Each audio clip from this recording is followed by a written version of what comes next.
안녕하십니까. 정도만입니다. 1980년대 후반 플라자 합의를 계기로 우리에게 선물처럼 주어졌던 삼조 호황.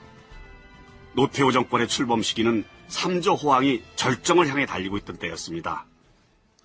노태우 정권 출범 첫 해에는 특히나 올림픽이 예정되어 있었습니다.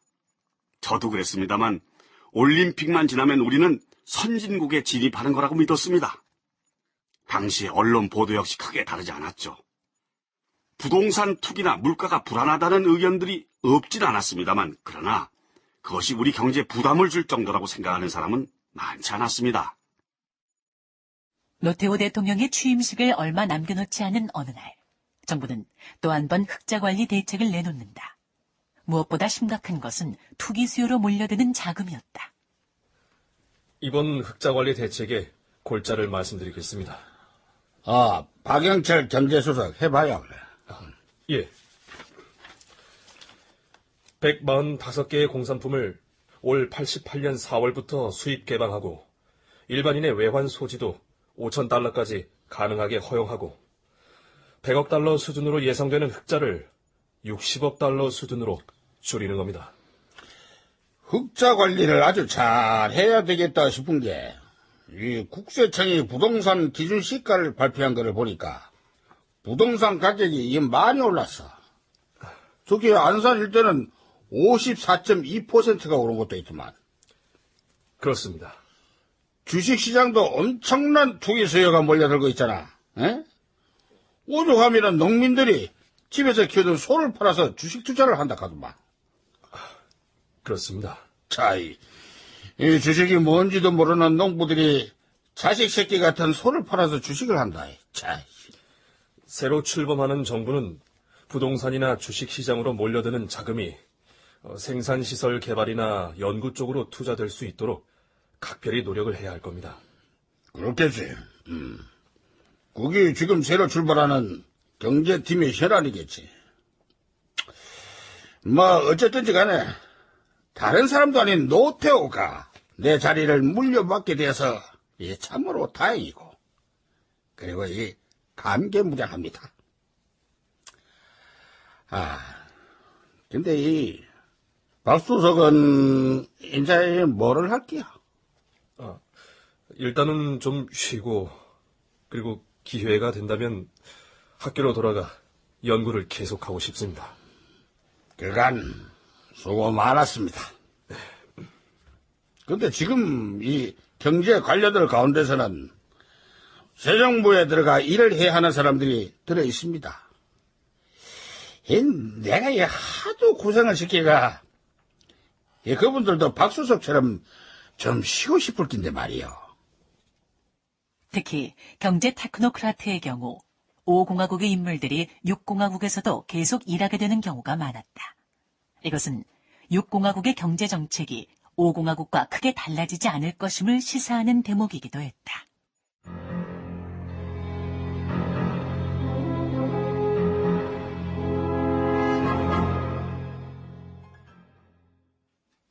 그즈음 나홍배 상공부 장관은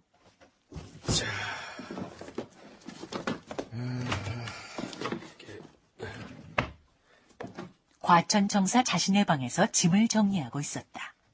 얼마 후 출범할 제6공화국 상공부 장관에게 방을 비워주기 위해서였다.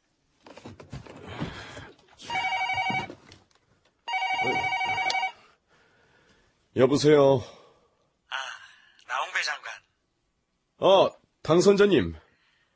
지난 정부에서 나 장관이 얼마나 고생을 많이 했는지 내가 잘 압니다. 그래서 말이요. 새로 출범하는 정부에서도 고생을 좀 더 해줬으면 싶은데. 네? 나는 우리 나 장관이 부총리 겸 경제기획원 장관을 좀 맡아줬으면 좋겠어요. 괜찮겠지요? 예. 알겠습니다. 경제부총리를 맡게 되거든 소신껏 일을 할 수 있도록 각별히 배려할 깁니다. 예. 감사합니다. 최선을 다하겠습니다. 그럼 일단 그렇게 알고 계시고 구체적인 내용은 따로 또 연락을 드리겠습니다. 예.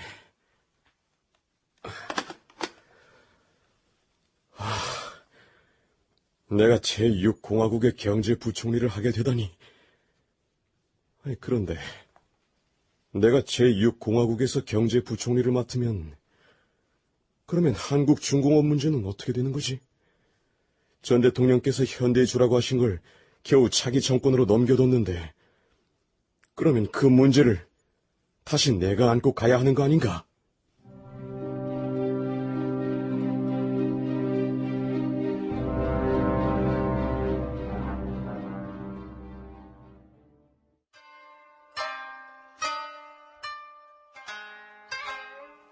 노태우 대통령의 취임식을 앞두고 취임준비위원회는 해체되었다. 취임준비위원회에서 경제분과를 맡았던 김종인의 청와대 합류는 끝내 불발되고 만다. 김의원. 어서와, 박 의원. 김종인 의원은 평소 친분이 깊던 동료 의원을 시내 일식당에서 만났다. 자, 한잔하면서 기분 풀게. 뭐 특별히 기분 나쁠 건 없지. 자,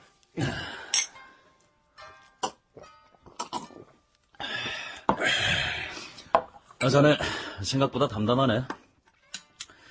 모두들 자네가 새 정권의 경제수석이 될 거라고 예상을 했었는데. 당선자의 결정이 그런 거니까 뭐 서운하고 말고는 없네. 이번에 경제수석으로 청와대 합류하게 된 사람이 박승씨라고 하더구만. 그렇다고 하더구만. 박승씨는 원래 노당선자 측과는 일면식도 없는 사람이라면서. 게다가 경제팀장에 해당하는 경제부총리는 나홍배 상공부 장관이 가고 401 재무부 장관과 최동석 건설부 장관 그리고 오명 최신부 장관은 유임. 사람들이 새 정권의 경제팀을 보고 뭐라고 하는지 아나? 뭐라고 하는데? 그 나물에 그 밥.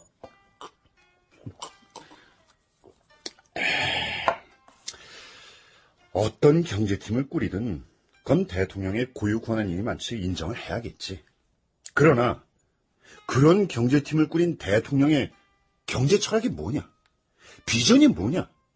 그건 따져볼 필요가 있어. 그렇지.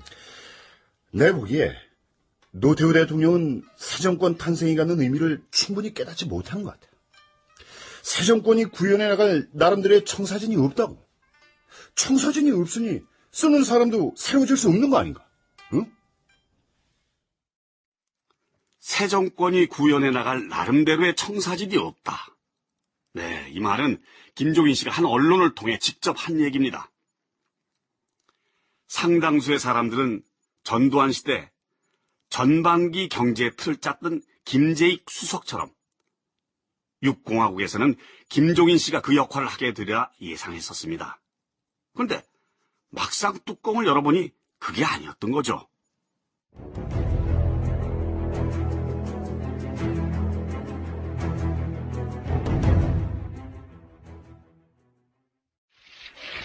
나는 헌법을 준수하고 국가를 보위하며 조국의 평화적 통일과 국민의 자유와 1988년 2월 25일 대한민국 제13대 대통령으로 노태우 대통령이 취임한다. 대통령으로서의 직책을 성실히 수행할 것을 국민 앞에 엄숙히 선서합니다. 새로 출범한 노태우 시대. 모든 분야의 핵심 가치는 민주화였다. 노태우 대통령은 취임 후 처음 가진 수석 비서관 회의에서도 바로 이 점을 강조했다. 나는 지난 권위주의 시대와는 확실히 다른 민주적인 방식으로 정권을 꾸려갈 겁니다. 우선 박승 경제수석. 네, 각하. 경제는 부총리 중심으로 경제장관들이 협력해 끌고 갈 수 있도록 해야 합니다. 과거 권위주의 시대에는 대통령을 모시던 경제수석의 파워가 막강했습니다. 경제 관료들이 청와대의 간섭을 받아야 했다, 이 말입니다. 이런 것은 그 민주화 시대는 맞지 않습니다. 예, 카카. 경제수석은 대통령의 자문에 응하거나 행정부와의 가교 역할에 치중해 주는 게 좋겠습니다. 예, 박 수석, 예. 지금 우리가 해결해야 하는 가장 시급한 현안이 뭡니까? 물가 안정입니다. 물가 안정. 물론 그 말도 맞습니다만 내가 원하는 정답은 아닙니다. 내가 원하는 정답은 올림픽입니다. 예, 예. 내가 83년부터 86년까지 올림픽 조직위원회 위원장을 맡아서 누구보다 잘 압니다. 올림픽이 유발하는 경제 가치는 엄청납니다. 우리는 올림픽을 기점으로 완전히 선진국에 진입한다. 그것이 내가 갖고 있는 경제 청사진입니다.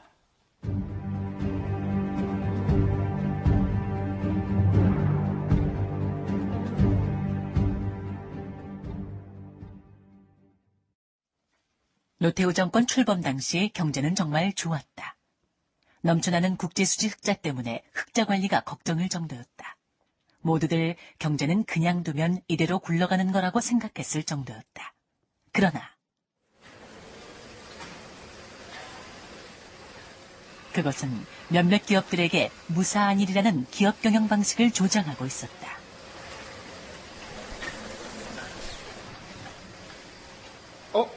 아이, 이게 또 멎었네? 공장장님! 공장장님! 아, 왜? 무슨 일이야? 벨트 B라인이 또 말썽입니다. 일단 급한 대로 수동 조작을 좀 해봅시다. 예. 근데 공장장님, 요즘 컴퓨터를 이용한 자동화 시스템을 여기저기서 도입하고 있는데 우리는 도입 안 합니까? 몇 번 보고를 올렸는데 빨리 결정이 안 나네. 투자를 좀 해서 이 부분을 컴퓨터 자동화하면 훨씬 더 많은 물건들이 빠른 시간 안에 처리될 수 있는데. 아이고, 이 벨트 부분은 사실 아무것도 아니야. 진짜 걱정인 건 따로 있다고. 뭡니까 그게?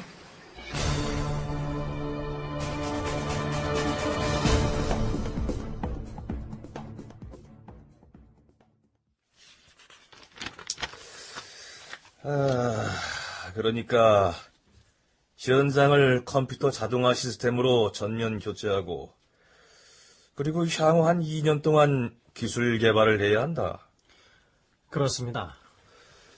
김 이사, 찍어내기만 하면 족족 해외로 팔려나가는 판인데 물량을 못 맞춰서 난리인데 불필요한 데다 돈을 왜 씁니까? 사장님, 불필요한 데다가 돈을 쓰는 게 아닙니다. 지금은 가격 경쟁력이 있어서 그렇습니다만 원자재나 인건비가 지속적으로 상승하고 있습니다. 때문에 우리만의 특별한 기술을 개발해서 경쟁력을 확보해 놓지 않으면 앞으로 어려워질 수가 있습니다. 그냥 하던 대로 합시다. 그냥 찍어만 내도 없어서 못 파는 판에 될지 안 될지 모르는 일에 왜 헛돈을 들입니까? 그리고 진짜 돈 버는 방법은 따로 있어요. 내가 약속이 있어서 오늘 회의는 이만합시다.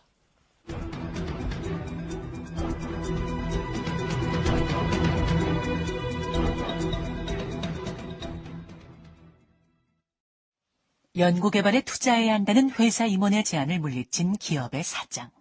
그가 찾은 곳은 안산 일대 부동산업자 사무실이었다. 요즘 안산에 쓸만한 부동산 좀 나온 게 있어요? 예, 사장님. 여기 지도 좀 보십시오. 이 부분입니다. 이 부분이 말 그대로 노른자위인데요. 지난달 바로, 여기. 이 옆부분을 샀던 사장님은 앉은 자리에서 더블을 벌었습니다. 다른 사람만 좋은 부동산 소개하지 말고 나한테도 좀 좋은 데 추천해봐요. 그 돈은 충분히 있으니까. 알겠습니다. 요즘에는 부동산이 최고예요. 공장에서 아무리 상품을 찍어내 바라봐도 부동산으로 한 방에 버는 돈은 못 따라가더라고.